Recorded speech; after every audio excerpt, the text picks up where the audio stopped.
தயவு பதிவு 151 அருட்பெருஞ்சோதி அகவல் உரை விளக்கம். திருவருட்பா 6ஆம் திருமுறை அருட்பெருஞ்சோதி அகவல் உரை விளக்கம். உரை விளக்கம் அருளியவர் அனகன் தயாநிதி சுவாமி சரவணானந்தா, திண்டுக்கல். திருச்சிற்றம்பலம். அருட்பெருஞ்சோதி அருட்பெருஞ்சோதி தனிப்பெரும் கருணை அருட்பெரும் ஜோதி.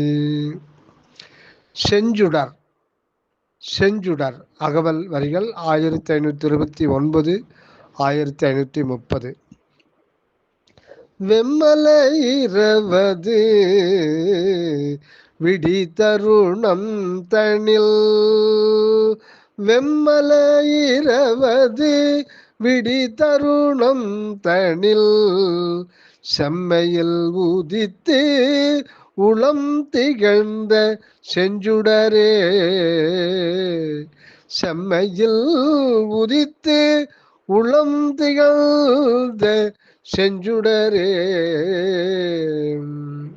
அருள் விளக்க உரை. இரவில் நல்ல மழை பொழிந்துவிட்டு வானம் சுத்தமாகிவிட்டுள்ளது.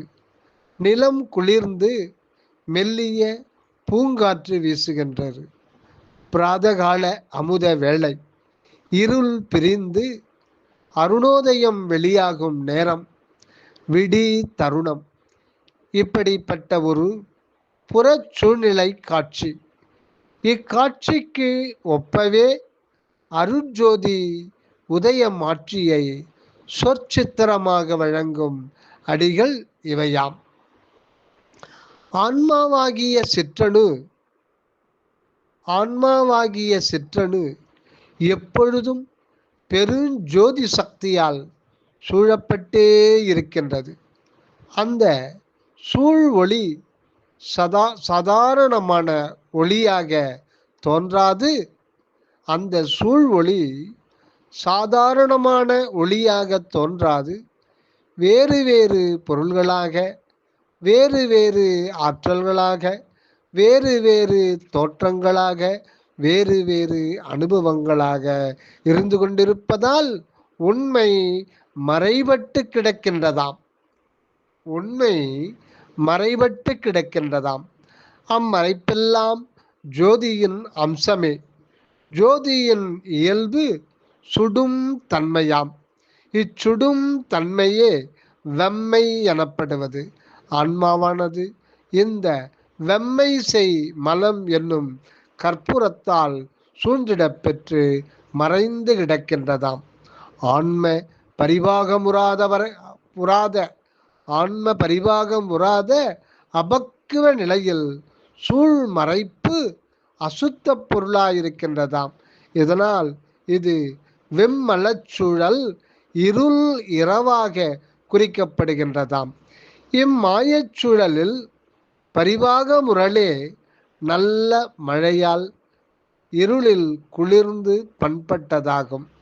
இம்மாயச்சூழலில் பரிபாகமுறுவதே நல்ல மழையால் இருளில் குளிர்ந்து பண்பட்டதாகும்.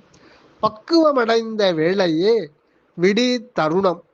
அப்போது திருவருளின் செயல், திருவடியின் தோற்றம், உளத்தெளிவு எல்லாம் பூங்காற்றாகவும் அமுத வேளையாகவும் அருணோதய காலமாகவும் வெளியாகின்றதாம். இக்குறிப்பே வெம்மல இரவு அது விடி தருணம் தனில் செம்மையில் உதித்து என கூறப்பட்டுள்ளதாகும். அப்படி தோற்றியுள்ள செஞ்சுடர் செவ்வொளி உள்ள உதய சூரியன் உள்ள அம்பரத்திலே அக ஆகாசத்தில் திகழ்கின்றதாகும்.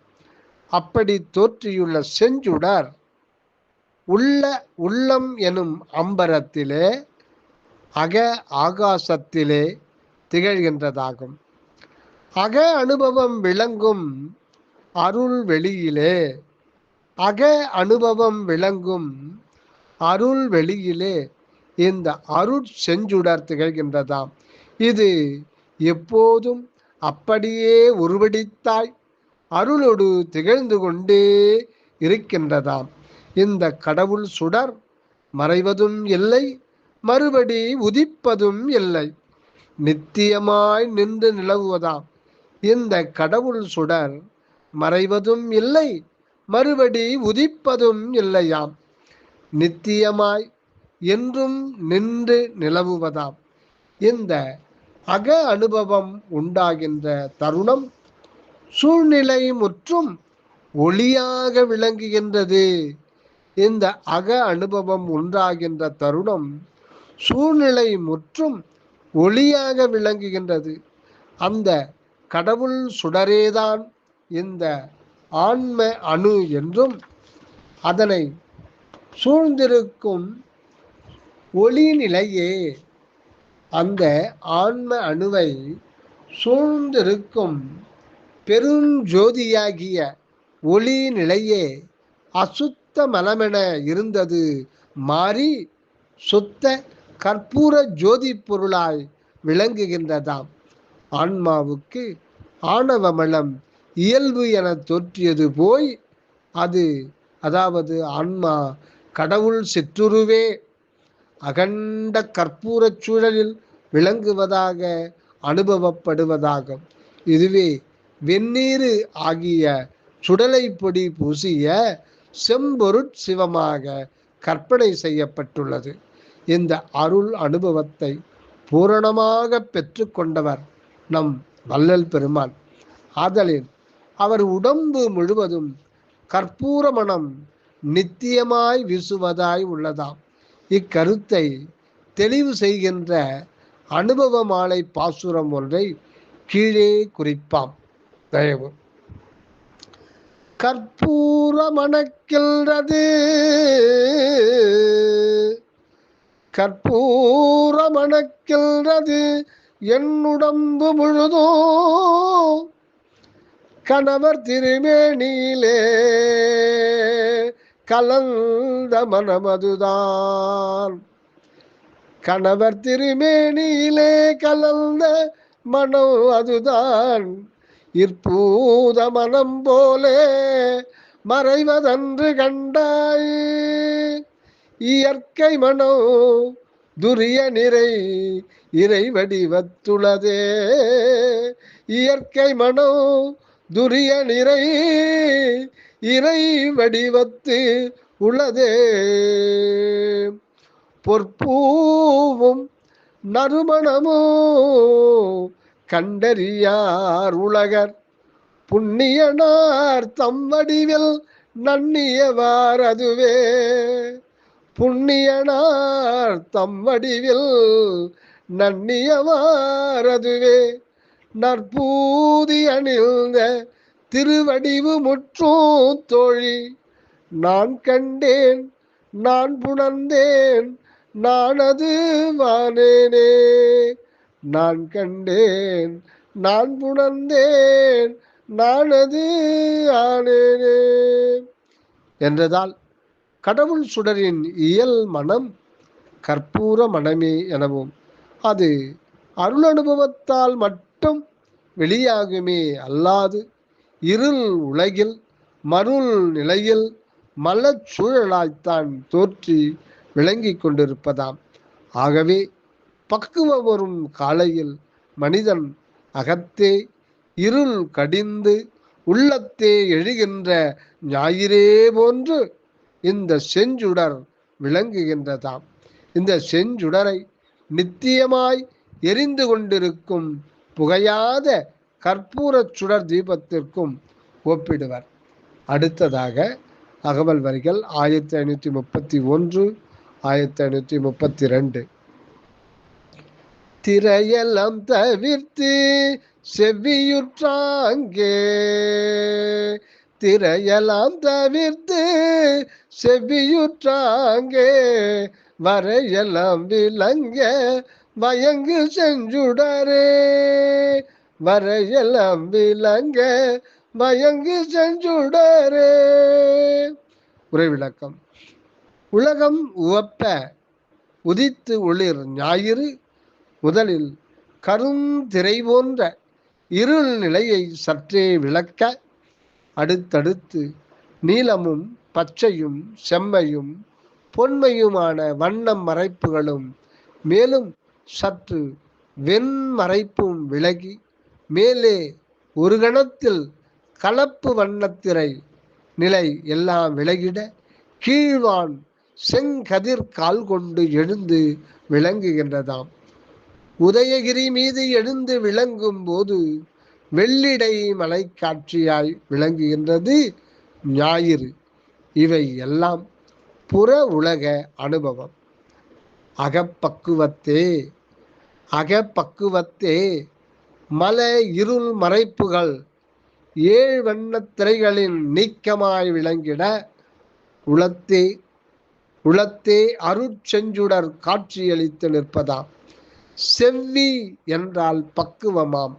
அருள் ஒழுக்கமும் விசாரமும் நிரம்பிய பக்குவ காலத்தே இந்த செஞ்சுடர் அகவானில் துலங்குகின்றது. அது எப்பொழுதும் அங்கு செங்கதிர் பரப்பி திகழ்ந்து கொண்டே இருந்தும் ஏன் காணப்பட்டதில்லை என்றால், நாம் மண்ணுலகதிலே மண் உடல் பற்றால் இருட்பக்கத்தில் இருந்து வந்ததே காரணம். அது எப்பொழுதும் அங்கு செங்கதிர் பரப்பி திகழ்ந்து கொண்டே இருந்தோ ஏன் காணப்பட்டதில்லை நமக்கு என்றால், நாம் மண்ணுலகதிலே மண் உடல் பற்றால் இருட்பக்கத்தில் இருந்து வந்ததே காரணமாம். மறுபக்கம் ஒளி செய்து நிற்கும் மார்த்தாண்ட ஜோதியை இருட் பக்கத்திலிருந்து காண முடியாதது இயல்புதானே. நாம் ஒளிமுன் உற்றபோதுதான் இருள் நீங்கி ஜோதி காட்சி பெருகுகின்றோம். மண்ணுடம்பின் பற்று நீக்கி அகமுகம் ஆகின்ற போது இந்த அருட்சுடர் தெரிய வருகின்றதும் இயல்பே. மண்ணுடல் பற்று நீங்கி அகமுகம் ஆகின்ற போது இந்த அருட்சுடர் தெரிய வருகின்றதும் இயல்பே. வான்ஜோதி காட்சியால் குளவரையாகிய மலைகள் நன்கு விளங்குகின்றனவாம். இதுபோல் அருட்ஜோதி காட்சியால் அருணாசல காட்சியால் ஆராதார வரைகளிலே குன்றுதோறாடும் குமரன் விளக்கமும் ஆற்றலும் அற்புத சித்தி அனுபவங்களும் விளங்குவனவாம். ஆதார வெற்பில் அபிடேகம் போதத்திருளில் எழுபானு என்ன ஒழிவில் கருணை பொழிவான் எடுத்தகை ஒழிவில் ஒடுக்கம் என்றதால் தற்போத ஒழிவில் விளங்கும் அக ஜோதியின் சக்தி ஆதார மலை மீது அந்த ஜோதி பரவலை காட்டி அதன் கண் பெறப்படும் அனுபவ சித்திகளையும் கூட்டி வைக்கின்றதாம். அருள் செஞ்சுடரின் உண்மையை கண்டு அதுவாகி நின்று உலகில் வயங்குதல் வேண்டும். தயவு. அடுத்ததாக அகவல் வரிகள் 1533 1534. அழகில தலைவர்கள் அரசுசை தத்துவ உலகெல்லாம் விளங்க ஓங்கு செஞ்சுடரே. அழகில தலைவர்கள் அரசுசை தத்துவ உலகெல்லாம் விளங்க ஓங்கு செஞ்சுடரே. அருள் விளக்க உரை. உலகெல்லாம் என்பதற்கு புறப்பிரபஞ்சத்தின் கண் சூழ்ந்து சுழன்று கொண்டிருக்கும் தூல கோலங்களும் அவற்றின் சூக்கும நிலைகளும் பிண்டானுபவத்தில் காணப்படும் தத்துவ உலகங்களும் கோடி கோடியாக உள்ளன என்றெல்லாம் சொல்லப்படும். இவைகளிலே சிறந்த தத்துவ உலகங்கள் எண்ணற்றவை உளவாம். இவற்றில்தான் எண்ணடங்கா தலைவர்கள் இருந்து கொண்டு ஆட்சி புரிந்து வருகின்றார்களாம். இந்த பெரும் தலைவர்களையும் இவர்கள் புரிகின்ற செயல்களையும் அச்செயல்கள் காரியப்படுகின்ற எல்லா உலகங்களையும் எக்காலத்தும் தழைத்தோங்கி விளங்கச் செய்து கொண்டுள்ளது எதுவோ அதுவே நமது தலை நடு விளங்கும் அருட்செஞ்சுடர். அருட்பெருஞ்சோதியே இந்த செஞ்சுடராகும். இது நம் உள்ள அம்பரத்தே, நம் உள்ளம் எனும் அம்பரத்தே எப்பொழுதும் ஓங்கி நின்று விளங்குகின்றது. இது அகில உலகத்தும் தவப்பயனால் ஆக்கலாதி செய் தலைவர்கள் பலரை நியமித்து அவ்வுலகங்களையும் அவற்றின் உயிர் பொருள் முதலிய யாவையும் விளங்கச் செய்து கொண்டுள்ளனர். இப்படி உள்ள செஞ்சுடரைத்தான் நம் பெருமான் உளத்தே கண்டு அடைந்துள்ளார். இதனால் இவர் எவ்வுலகத்து எத்தேவரையும் எத்தலைவர்களையும் தம் அகம் வளர் சுடரின் சிற்றணு பிரமாணமாகவே கண்டு அவர்களை பெரியோர் என சிறிதும் மதித்து கொள்ளாமலும் சிறியர் என எள்ளி தள்ளாமலும் எல்லோரும் பெரும்பதியின் பேரருளுக்கே உரியரென கண்டு உளநெகு தயவால் யாவருக்கும் அகமிருக்கும் கடவுள் தயவு அனக நிறை வாழ்வு சேர்க்கவே யாவரையும் பக்குவம் கொண்டு உள்ளார். ஆகவே அனகம் ஒளிர் செஞ்சுடரே என்று திரு அருட்பிரகாசராய் அனக நிறைவு கொண்டு அருட்பெரும் செயலோடு விளங்குகின்றதாம். அடுத்ததாக அகவல் வரிகள் 1535 1536. முன்னொரு மலையிருள் முழுவதும் நீக்கியே, முன்னொரு மலையிருள் முழுவதும் நீக்கியே என்னுள வரை மேல் எழுந்த செஞ்சுடரே, என்னுள வரை மேல் எழுந்த செஞ்சுடரே.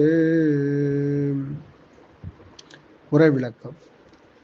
பக்குவத்திற்கு முன் அபக்குவமும், பக்குவத்திற்கு முன் அபக்குவமும், கனிக்கு முன் காயும், அமுதத்திற்கு முன் விஷமும், ஆன்மானுபவத்திற்கு முன் அவத்தை அனுபவமும், அருள் தோன்றும் முன் இருள் மருள் இருப்பும், அருள் தோன்றுவதற்கு முன் இருள் நிலையும் மருள் நிலையின் இருப்பும், ஜோதி எழுமுன் காரிருளும் ஏற்பட்டு நீங்குகின்றனவாம்.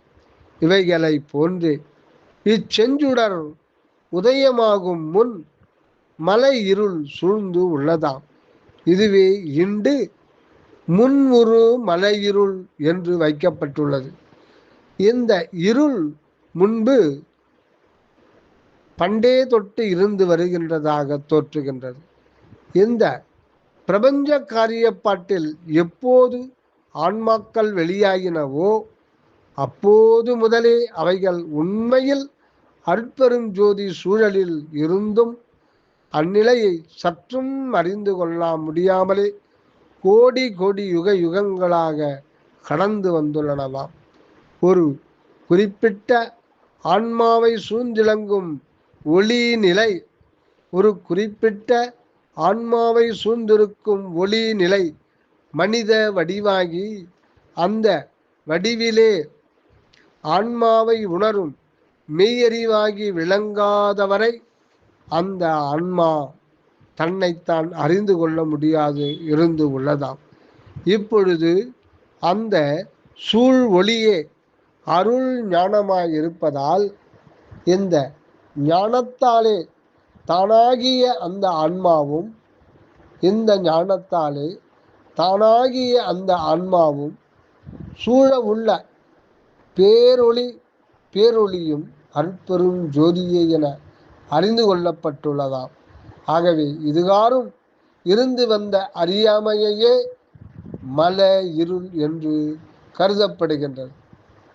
அடுத்ததாக தன் உள்ளமாகிய மலையின் மேல் விளங்கும் அருட்சுடர் முன்பிருந்த மல இருளை நீக்கிவிட்டிருக்கின்றதாக அறியப்படுகின்றதாகவும், இப்பொழுது தோற்றியுள்ள அச்சுடர் புதிதாக உதித்தது அல்ல, எப்பொழுதும் அந்த இடத்திலேயே உதயகிரி மேல் விளங்கும் நித்திய ஜோதியாக உள்ளது எனவும் அறியப்படுகின்றதாம்.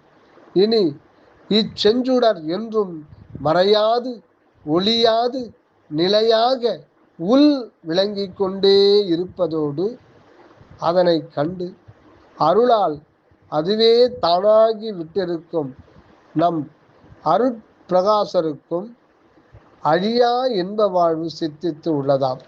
அடுத்ததாக அகவல் வரிகள் 1537 1538. ஆதியும் நடுவுடன் அந்த முன் கடந்த ஜோதிய என்னுளம் சூழ்ந்தமை சுடரே.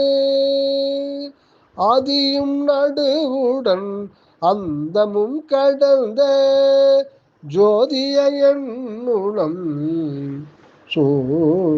சூழ்ந்தமை சுடரே. உலகில் விளங்கும் ஒவ்வொரு பொருளும் ஒவ்வொரு உயிரும் ஆற்றலும் தோற்றமும் பிறவும் ஒவ்வொரு காலத்தில், அதாவது எப்போதும் ஒவ்வொரு காலத்தில் வெளியாகி உள்ளன என்பது உண்மையே. அப்படி வெளிப்பட்டு இளங்கும் எதுவும் மாற்றமும் சிதைவும் அடைந்து எப்பொழுதாவது மறைந்து போவது நிச்சயம். இந்த வெளியான தோற்ற நிலை ஆதி எனவும், மாறி விளங்கி கொண்டிருக்கும் நிலை நடுநிலை எனவும், அழிந்து மறையும் நிலை அந்தம் எனவும் குறிக்கப்படும். ஆகவே உலகில் தோற்றிடும் எதற்கும், உலகில் கண்ணுக்கு தோற்றிடும் எதற்கும் ஆதியும் நடுவும் அந்தமும் உண்டு என்ப. இவற்றிற்கெல்லாம் மாறாக அதீதத்தில் என்றென்றும் தோற்றக்கேடில்லாது துலங்கிக் கொண்டே இருக்கின்றது எது எனில் அது நம் அருட்செஞ்சுடரே ஆகும். இந்த நித்திய சத்தாம் ஜோதியை மெய்ச்சுடராக கண்டு கொள்ளப்பட்டிருக்கின்றது தருணம். இந்த மெய்ச்சுடரை புற உலகம் காண்கின்றதில்லை. இவ்வுலகில்தான் காணப்படும் எதுவும் நிலைக்காது, அழிந்து போவது நியதியாக உள்ளதால் புறத்தே தோற்றாதே நித்தியமாயிருக்கும் ஒன்றுக்கு அழிவே இல்லையென்றோ, யாவற்றிற்கும் முழுமுதற் காரணமாகிய பரம்பொருள் ஆதியும் அந்தமும் இல்லாது அனாதியாக உள்ளது எனப்படும். இந்த செஞ்சுடர் அல்லது மெய்ச்சுடர் என்பது அந்த நித்திய பரம்பொருளே என அறிய வேண்டும். இப்படி தோற்றக்கேடு இல்லாத மெய்ச்சுடர் என்றும் விளங்கி கொண்டிருத்தல் உண்மையாயிருக்க, இதுகாரும் இதனை காணும் மெய்ஞானக்கண் பெற்றிருந்ததால் மனிதன் கண்டு கொள்ளாதிருந்ததால், இப்போதுதான் அந்த மெய்ஞானக்கண் பெறாது இருந்ததால் மனிதன் கண்டுகொள்ளாது இருந்தான். இப்போதுதான் அந்த அருட்கண் திறக்கப் பெற்றுள்ளதால் அதுகொண்டு இந்த செஞ்சுடரை காண்கின்றான். கண்டு போற்றி போற்றி அருளாலே அத்தோடு ஒன்றி அதுவாகி நின்று அழியாது வாழும் ஆனந்த நிலையும் அடைகின்றான். அருட்பெரும் ஜோதி தனிப்பெரும் கருணை அருட்பெரும் ஜோதி.